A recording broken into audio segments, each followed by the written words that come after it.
Fala pessoal, tudo bem? Professor Diego Nieta aqui na área, tô vindo aqui para trazer uma baita dica sobre transferência e modificação no contrato de trabalho. Aquele assuntinho chave que cai pra caramba na OAB, cai na primeira fase, cai na segunda fase e também é importante para sua advocacia, principalmente para você que está querendo entender as modificações no contrato de trabalho. Então vem comigo que eu vou te mostrar.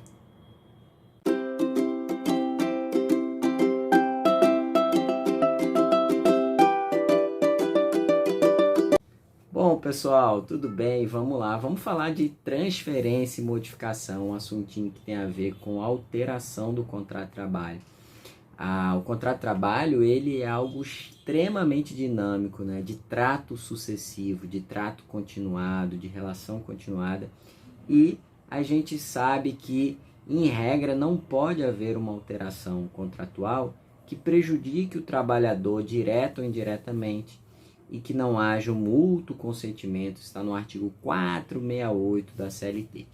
Mas existe o direito do empregador, né, do trabalhador e do empregador em relação a essas modificações. Tanto o patrão quanto o empregado possuem alguns direitos em relação a essas modificações.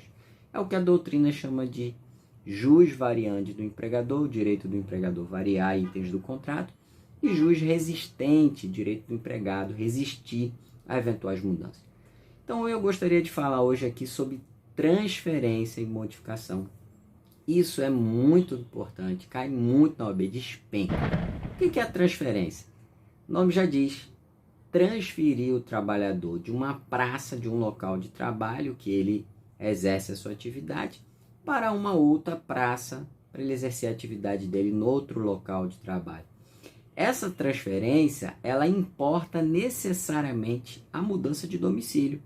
E é muito fácil a gente gravar essa diferença entre uma mudança contratual de ambiente de trabalho que leva à mudança de domicílio, que é chamada transferência, da modificação do contrato que não leva à mudança de domicílio, que é a chamada modificação.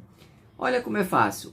Transferência, TR, troca residência. O T e o R, logo na frente, você sabe que toda vez que falar de transferência, está falando da troca da residência obrigatória do trabalhador em relação ao ambiente também que ele trabalha, que ele mora. O que eu quero dizer com isso? Quero dizer que a modificação do ambiente de trabalho do funcionário implicará necessariamente na troca da residência, na troca do domicílio.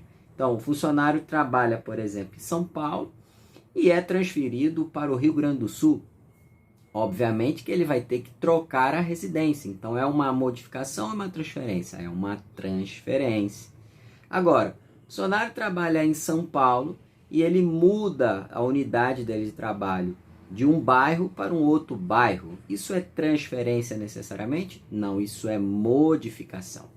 É importante a gente dizer que tanto na transferência quanto na modificação, via de regra, o patrão vai arcar com as despesas da modificação do contrato.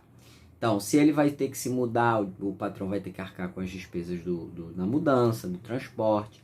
Se ele não vai ter que mudar, mas ele vai ter que ter um deslocamento maior, o patrão vai ter que arcar com o aumento do vale, né? O aumento do vale transporte e todas essas despesas. Isso está na súmula 29 do TST e no artigo 470 da CLT. No entanto, o que cai bastante na OAB, que cai bastante aí na nossa provinha, é em relação aos detalhes da transferência. Nós temos dois tipos de transferência: a transferência definitiva e a transferência provisória. Todo esse teminha está no artigo 469 da CLT. E saca só, transferência definitiva, 1V, né? Só o V de ida, né? Só vai. Transferência definitiva é aquela transferência que o patrão determina de certa maneira, define de certa maneira com o funcionário, mesmo porque, via de regra, ele precisa da anuência do funcionário. e ele determina, alinha com o funcionário, melhor dizendo, né, porque ele precisa do mútuo consentimento do funcionário, só de ida. Em regra, precisa da anuência do funcionário e ele só tem perspectiva de ida. Então, o funcionário trabalha em São Paulo e vai ser transferido definitivamente para a Bahia. O funcionário, via de regra, vai ter que concordar, anuir. Por quê? Porque ele só tem perspectiva de ida, ele não tem perspectiva de volta, de retorno. Ele pode um dia retornar? Pode, mas ele não tem essa perspectiva. O professor tem um critério de tempo? Não tem um critério de tempo na lei, não tem. Então, via de regra, ele só tem perspectiva de ida, de transferência, ok? Agora, a transferência provisória, não. Transferência provisória, eles são 2 vezes. Vai e tem perspectiva de volta, né? Tem uma perspectiva de retorno. Então, vou transferir o funcionário de São Paulo para Bahia, mas você vai ficar lá 2, 3 anos, daqui a pouco você volta, você retorna. Então, essa é uma transferência provisória. Bom, vamos entender o detalhe do 469 em relação ao que geralmente cai bastante. São os parágrafos do artigo 469. Né? O que diz lá? Que a transferência definitiva, ela precisa, em regra, da anuência do funcionário. Ok, mas nós temos 3 tipos de trabalhadores, 3 situações que não exigem anuência. Isso está no parágrafo 1º, parágrafo 2º do 469, que são quais? O caso dos cargos de confiança, né? Os trabalhadores de confiança, eles não podem se recusar à transferência definitiva. O caso dos contratos que já tem essa previsão implícita ou explícita, também não podem os trabalhadores se recusar à transferência definitiva. E o caso da extinção do estabelecimento, né? O estabelecimento fechou ali, por exemplo, aquela unidade fechou e só tem uma outra unidade na Bahia, por exemplo, de São Paulo fechou e só tem a da Bahia. O trabalhador, mesmo a contragosto, vai ter que ir. Não tem como ele se recusar, ele vai ter que ir para essa transferência, tá? Um detalhe muito, muito, muito importante é que a jurisprudência é sólida, né? Bem clara, isso é a súmula 43 do TST, que tanto na transferência definitiva como a provisória tem que haver o quê? Necessidade do serviço. Eu não posso transferir um trabalhador para perseguição, né? Isso pode caracterizar até mesmo um assédio moral nesse sentido. Então é importante a gente entender que essa transferência, ela em regra precisa de anuência, tem condições excepcionais e precisa sim da necessidade do serviço. Um outro detalhe importante é que, apesar dessas regras todas, a transferência definitiva não tem obrigatoriamente um pagamento de adicional. Não tem. Professor, geralmente o patrão paga alguma coisa? Geralmente o patrão muitas das vezes paga, ou dá um aumento, ou dá uma promoção, faz algo do tipo. Mas pela lei não há uma determinação obrigatória.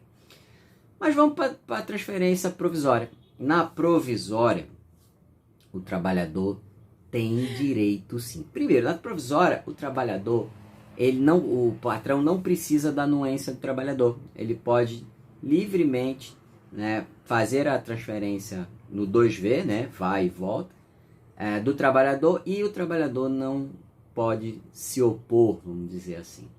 Agora, o que ocorre? Na transferência provisória, a gente tem que ter o adicional de transferência provisória. Então, o parágrafo 3º do artigo 469 coloca lá que no mínimo 25% sobre o salário tem que haver aí um adicional, pagamento de um adicional de transferência provisória. Então, meus amigos, meus queridinhos, meus famosos teipeiros, esses teminhas, né, esses detalhezinhos de transferência e modificação caem valendo, despencam na prova. E é muito facilzinho, é muito maceteadozinho. É só você gravar TR. TR é troca residência. E modificação, mantém, M de modificação, M de mantém a residência. Professor, isso cai na primeira fase? Despenca na primeira fase. Isso cai na segunda fase? Isso cai na segunda fase, principalmente nas situações que se discute a legalidade ou não da transferência provisória ou definitiva, né? Lembrando também que a gente tem, só para fechar, é uma tutela específica no artigo 659 da CLT, específica para a situação de ilegalidade na transferência, em caso de transferência ilícita do contrato de trabalho. Meus queridinhos, muito obrigado, fiquem com Deus. Se você gostou desse vídeo, dá um like aí, começa a seguir a gente está sempre alimentando pouco a pouco aí o nosso canal, tá bom? Um abração para vocês, fique com Deus, TIP é para fechar.